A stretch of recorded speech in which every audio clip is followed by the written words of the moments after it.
ये कक्षा 10th के लिए मॉडल पेपर नंबर 2 है। मॉडल पेपर 1 पहले डाल चुके हैं। मॉडल पेपर नंबर 2 है जिसे बच्चों को करना है। परीक्षा की दृष्टि से महत्वपूर्ण जो क्वेश्चन दिए हुए जो होते हैं, बाकी इसमें कुछ क्वेश्चन है, मैप भी है, लघुतरात्मक, अति लघुतरात्मक, निबंधात्मक तथा कुछ एक शब्द वाले भी क्वेश्चन है। जैसे भारत का पहला सीमेंट उद्योग खाली जगह दे रखी है, मैं चेन्नई में स्थित, इसमें सन बतानी है किस सन में हुआ है, तो ये खालिस्तान वाले क्वेश्चन है। फिर उसके बाद अति लघुतरात्मक प्रश्न है, एक एक नंबर के हैं, वो भी अति लघुतरात्मक, लगभग आपको 10 से 20 शब्द जो लिखने होते हैं। जैसे भारत में सबसे पहला प्रिंटिंग प्रेस कहाँ स्थापित हुआ, आप 2 शब्दों में इसका उत्तर दे सकते हैं। कौन सा स्थान, स्थान का नाम बताना है। ऐसे आदि औद्योगिकरण व्यवस्था की प्रमुख विशेषताएं क्या हैं, उन विशेषताओं को आपको से 20 से 30 शब्द जो होते हैं उनमें लिख के आपको दर्शाना है।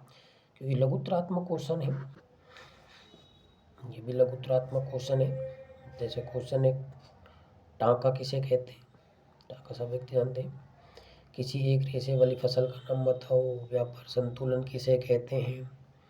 एक एक अंतिम वस्तुओं कौन कौन सी होती है, यानी कि अंतिम वस्तु व्यवसाय आपने देखोगे, प्राथमिक क्षेत्र, द्वितीय, तृतीय, जो अंतिम क्षेत्र थे उनमें अंतिम वस्तु कौन सी है, अंतिम व्यवसाय जो होते हैं। जैसे रोजगार, अतिरिक्त रोजगार सृजन का कोई एक उदाहरण सुझाव पा दीजिए, यानी कि रोजगार जो आप है उसके लिए कोई एक अतिरिक्त उदाहरण जैसे आप। उसके बाद अब ये है लघुतरात्मक क्वेश्चन है। लघुतरात्मक क्वेश्चन है, इनका आपको 50 से 60 शब्दों के बीच में, कम से कम 50 से 60 शब्दों के बीच में आपको उत्तर देना है। 50 से 60 शब्द, जैसे अगर बच्चा है तो कम से कम एक लाइन में 8 से 10 या 10 से 12 शब्द लिख सकता है, तो आपको कम से कम 5-7 लाइन जो होती है उनमें लिख सकते हो कि लघुतरात्मक क्वेश्चन में हो जाते हैं इतने। लघुतरात्मक क्वेश्चन है आपके मेन एग्जाम जो होगा उसी की दृष्टि पर है। उसमें जैसे क्वेश्चन आएंगे, पहले अति लघुतरात्मक, फिर लघुतरात्मक, फिर निबंधात्मक जो क्वेश्चन है वो क्वेश्चन आपको दे रखे हैं। उन क्वेश्चनों के एक शब्द वाले हैं, उनका भी करना है। जैसे रबी और खरीफ की फसल में अंतर, दोनों फसलों के अंतर बताना है, क्या क्या रबी की फसल और खरीफ में क्या अंतर।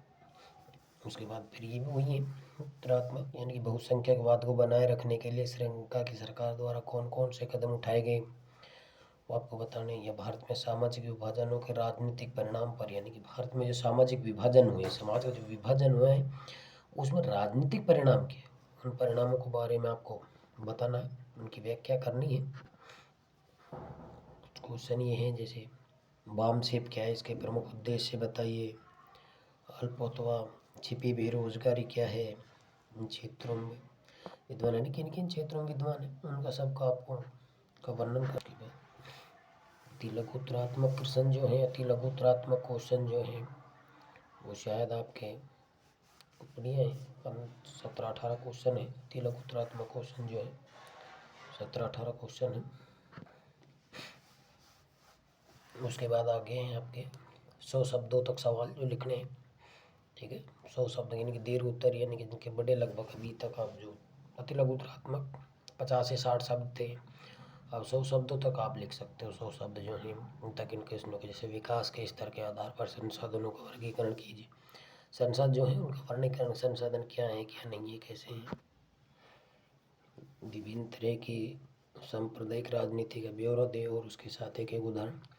राजनीति क्या है, सांप्रदायिक राजनीति जो उसका ब्यौरा देना है, उसके बारे में बताना, उसके एक एक उदाहरण आपको बताना है कौन कौन सी राजनीति क्या।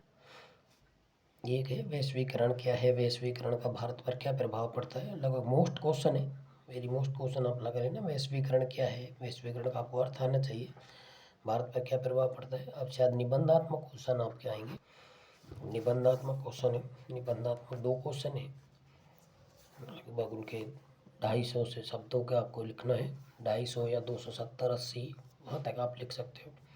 सविनय विज्ञान आंदोलन में किसानों की भूमिका, 1919 में प्रस्ताव रोल्ट एक्ट के खिलाफ गांधी ने राष्ट्रवादी सत्याग्रह आंदोलन चलाने का फैसला क्यों किया, इसके कोई 4 स्पष्ट कारण आपको बताने। कि महात्मा गांधी जो थे उन्होंने 1919 में रोल्ट एक्ट के खिलाफ क्या राष्ट्रवाद सत्याग्रह चलाया? निबंधात्मक लास्ट क्वेश्चन है, भारत एक संघीय देश है, उदाहरण सहित समझाए, अथवा भारत में राजनीतिक विकेंद्रीकरण के पीछे बुनियादी सोच को स्पष्ट कीजिए। ये आपके निबंधात्मक क्वेश्चन हो गए। उसके बाद अब आपका मैप आएगा। देखिए, आपको मैप में जो चीज़ बताई जाती है, भारत का जो है मानचित्र जो है, उसमें ये चीज़ें जैसे बता रही, केंगा, नवेलिया, ट्राम्बे, मुंबई हाई, कुंद्रे, दुर्ग, बेलारी, वेलाडीला, ये स्थान महत्वपूर्ण है। जैसे इनमें देखो कई वैसे भी हैं, जैसे केंगा ये शायद नहीं आ सकता, दुर्ग जो है, नवेली है, मुंबई हाई जो है, बेलाडीला जो है, ये क्षेत्र है कोयला उत्पादन किया जाता है, पेट्रोलियम तेल के पदार्थ संसाधन जो निकाले जाते हैं। तो इन मैपों के जो स्थान दे रखे हैं, इन स्थानों को आप अच्छे से याद करें। महत्वपूर्ण मैप के स्थान जो हैं